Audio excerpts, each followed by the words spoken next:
teacher. Hi classmates. Today I'm gonna explain the male reproductive system. First we got penis. It is the external male organ with a tip called glans. Penis, it is covered with foreskin that may be removed through circumcision.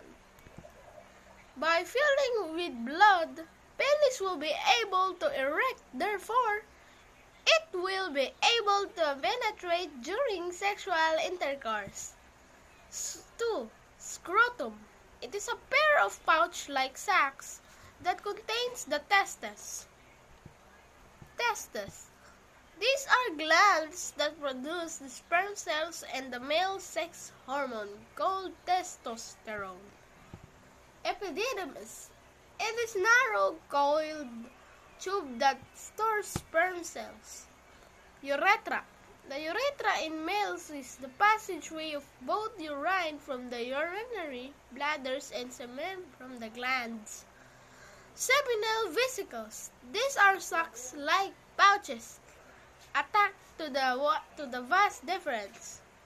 It contributes to the semen production by making sugar-rich fluid, which provides energy for the sperm cells' motility. Vas deferens. It is a long muscular tube that serves as the passageway for the sperm cells released from the testes.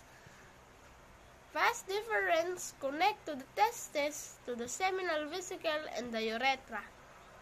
Cowper's gland or bulboretal gland.